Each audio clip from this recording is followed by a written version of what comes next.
O governo, que é também o povo e que também sou o povo perfeito, reafirma seus propósitos inabaláveis de lutar com todas as suas forças pela reforma da sociedade brasileira, não apenas pela reforma agrária, mas pela reforma tributária, pela reforma eleitoral ampla, pelo voto do analfabeto, pela elegibilidade de todos os brasileiros, pela pureza da vida democrática, pela emancipação econômica, pela justiça social e ao lado do povo, pelo progresso do Brasil.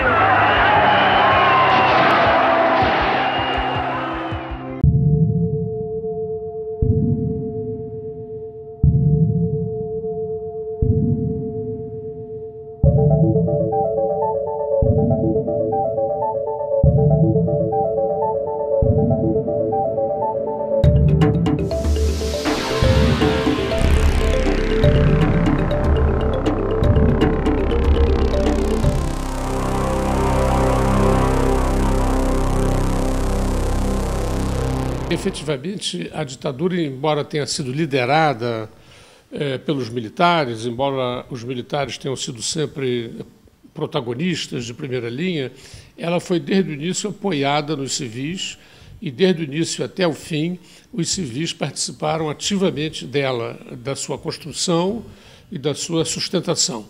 De sorte que eu diria que a ditadura que se instaurou, feita essa ressalva, eu diria que a ditadura que se instaurou em 64 foi efetivamente um golpe, porque golpeou as instituições democráticas até então existentes, depois um presidente da República legalmente eleito, era vice quando foi eleito, mas assumiu em 61 a vaga deixada pela renúncia do Jânio Quadros, e na medida em que essa ditadura, embora tenha mudado a sua ação, embora tenha mudado bastante o Brasil, não modificou radicalmente as estruturas sociais, políticas e culturais, e só fazendo isso é que ela poderia merecer o título de revolução.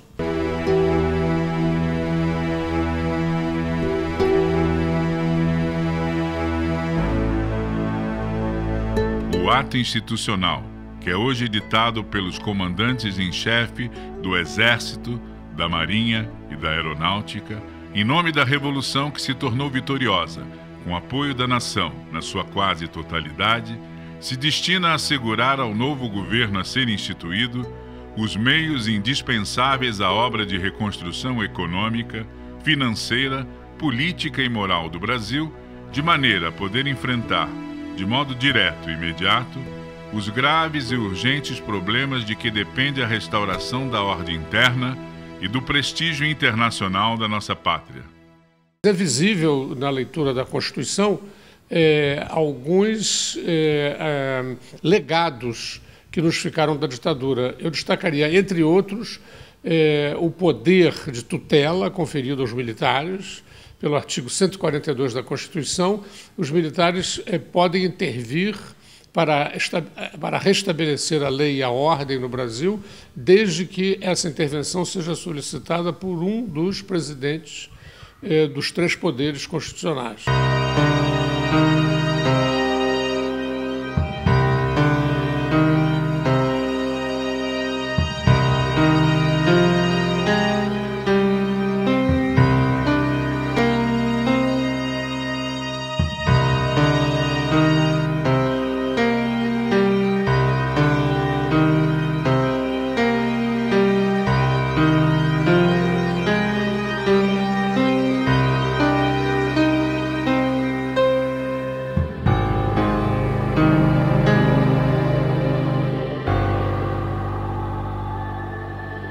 A censura é uma grande tradição brasileira, né? Ela tem também remotas tradições, também não foi inventada pela ditadura.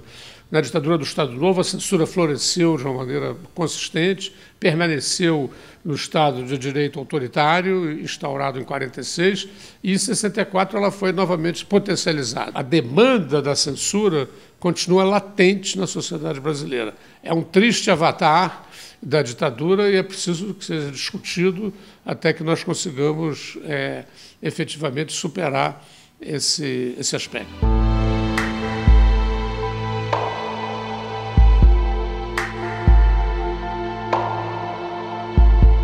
O Sr. Burke Elbrick representa em nosso país os interesses do imperialismo, que, aliados aos grandes patrões, aos grandes fazendeiros e aos grandes banqueiros nacionais, mantém o regime de opressão e exploração.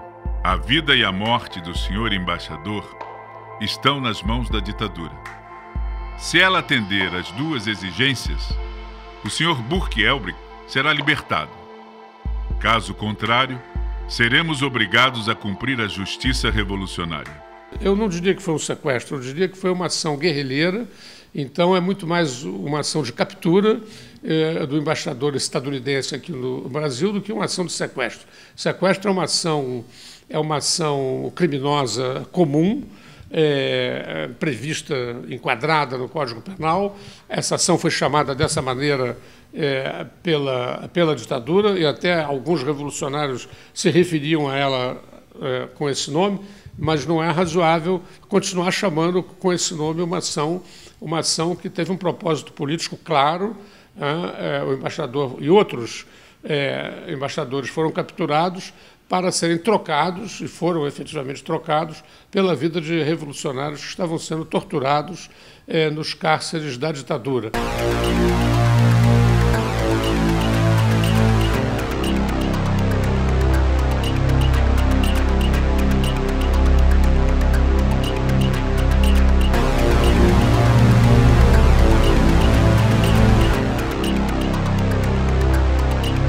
Isso evidencia o quê? É que a ditadura não foi um parêntese sinistro na história do Brasil. Ela tem continuidades com o passado, e muitas de suas dinâmicas e dispositivos e instituições permanecem depois dela.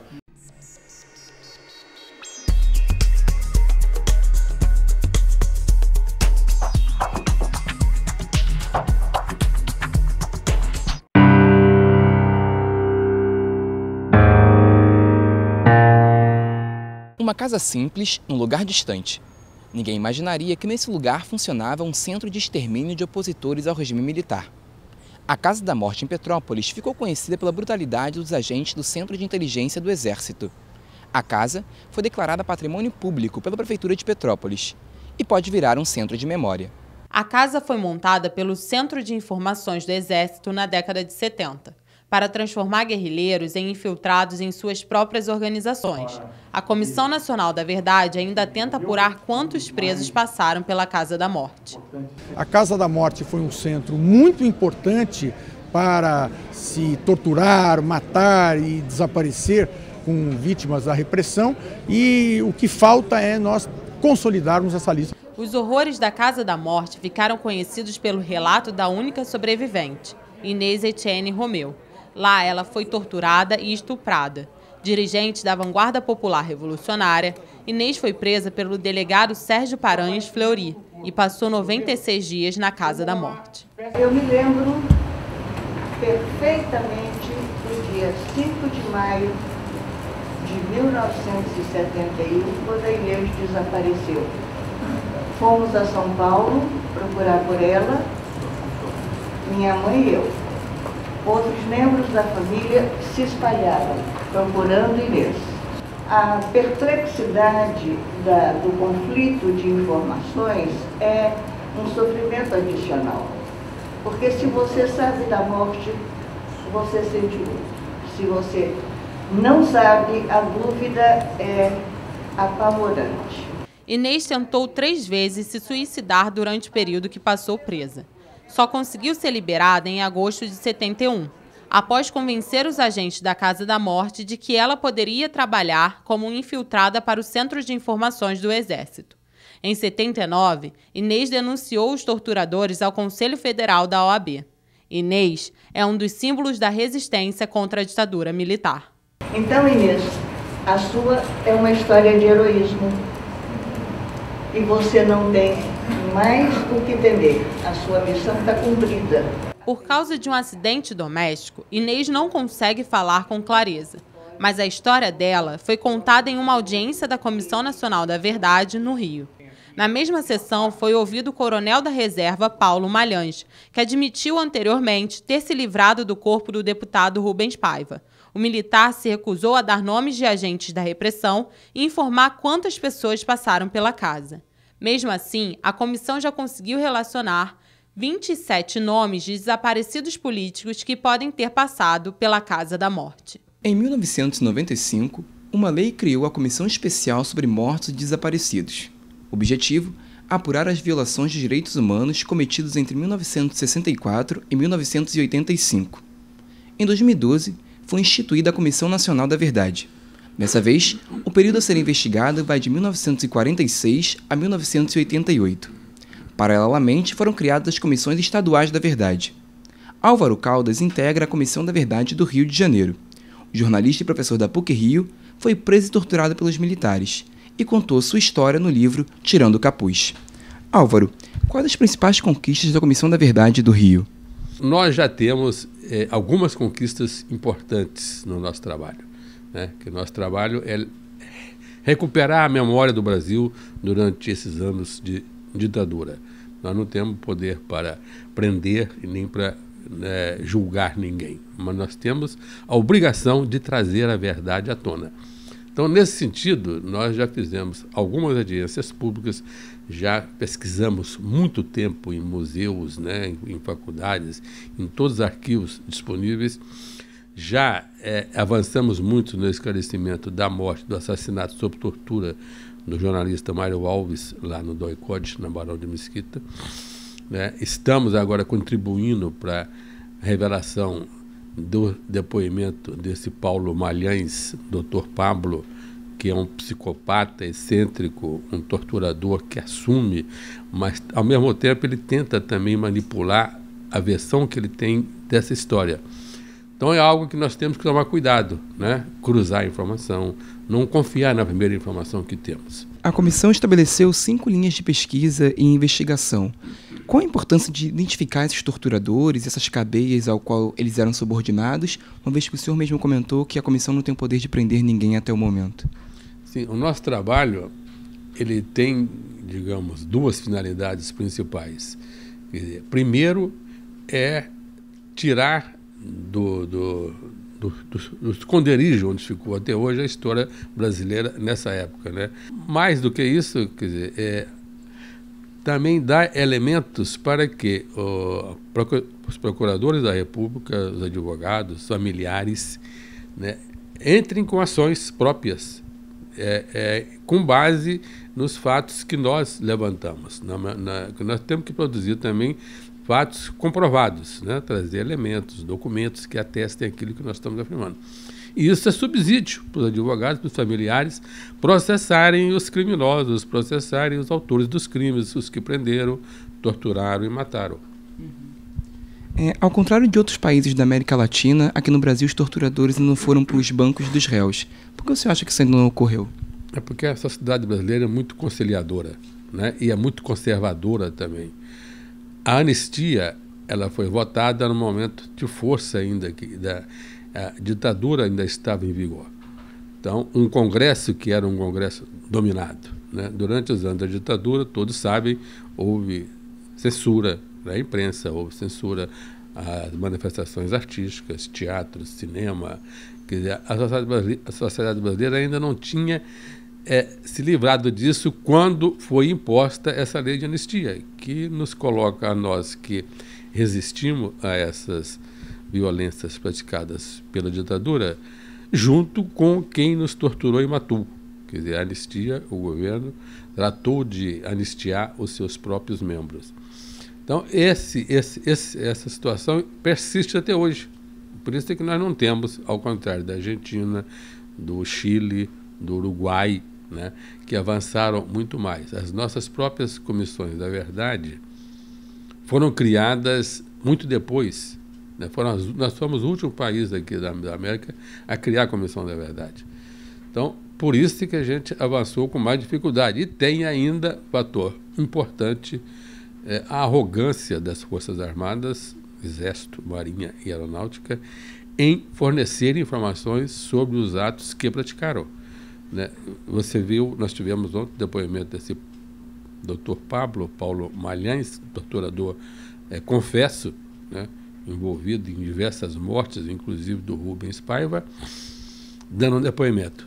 Os jornais vão ao comando do Exército pedir que eles deem uma opinião, confirme ou não.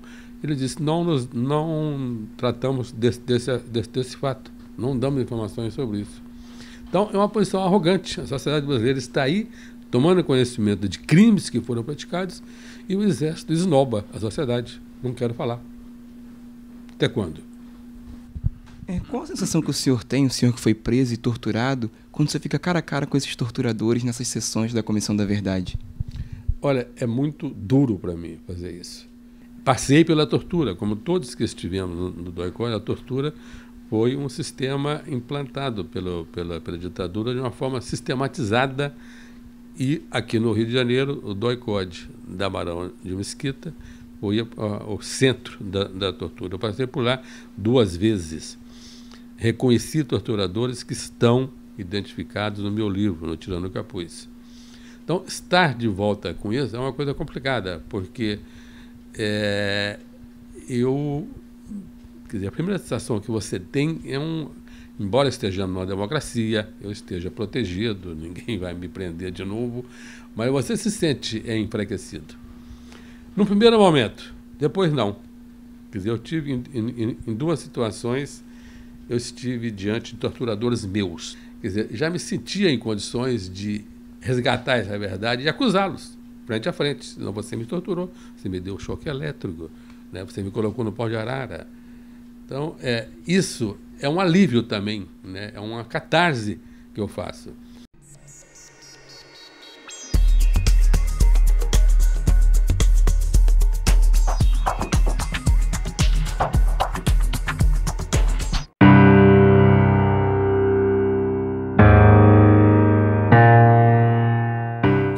Anos separam o golpe militar da 7ª eleição presidencial após o fim da ditadura.